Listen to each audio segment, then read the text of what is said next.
So হ্যাঁ guys, finally আমি চলে আসছি গিয়ে আপনার গুড ডে মেডিকেল। সো এখানে অনেক প্রাকৃতিক পরিবেশ যেটা আমার কাছে অসাধারণ লাগলো। দেখতেই পাচ্ছেন ঢাকা শহরটা সিটি হলেও আমার কাছে গ্রাম অঞ্চলের মতোই লাগে। দেখতে পাচ্ছেন কত সুন্দর একটা দৃশ্য। ভাই সাব, ভাই আমি আপনাদেরকে রিকোয়েস্ট করব অন্তত একবার হলেও এত সুন্দর একটি জায়গায় ট্যুর দিবেন, কেননা এটা অবশ্যই অবশ্যই একদম প্রাকৃতিক পরিবেশ বেস্ট হবে। ভাই দেখতে পাচ্ছেন এখানে আপনার অনেক বেস্ট একটা রেস্টুরেন্ট। সো এখানে লেখা আছে Baganbari restaurant and party centre. So আমরা যদি ভিতরে যেতে চাই তাহলে অবশ্যই যাব, কেন যেতে পারি না। দেখতে পাচ্ছেন ভাই ঘোরার মতো একটা জায়গা ভাই, জোস লেভেল।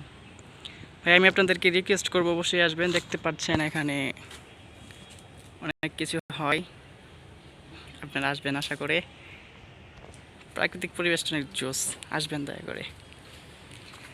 আমি অবশ্যই আপনাদের লোকেশনটা বলতেছি, ঢাকা 27 গাজীপুরা গুড্ডে মেডিকেল বললেই চলে আসতে পারবেন।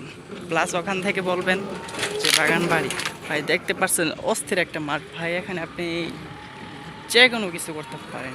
অনেক সুন্দর একটা স্পট, পাশাপাশি আপনার নদী নালাও আছে। নদী না, এটা বিল বলে, যাই হোক কিছু একটা বলে। দেখতে পাচ্ছেন অনেক সুন্দর। দেখেন পানির মধ্যে ভাই মরা গাছ, মরা গাছ দাঁড়িয়ে আছে, আপনারা কি দেখতে পাচ্ছেন? ভাই গাছে কোনো পাতা নাই। অনেকে বলবে যে এগুলা বাঁশের খুঁটি কিংবা এমনি, না ভাই এরকম কিছু না। জায়গাটা অনেক মনোরঞ্জনকর। ভাই দেখতে পাচ্ছেন উপরে দিয়ে আবার হেলিকপ্টার না বিমান যাইতেছে। ও আমার ক্যামেরায় ধরা পড়ে না, ক্যামেরা রেঞ্জ পাচ্ছে না ভাই। যাই হোক অবশ্যই অবশ্যই আসবেন ভাই। দেখতে পাচ্ছেন অনেক সুন্দর একটা পরিবেশ ভাই।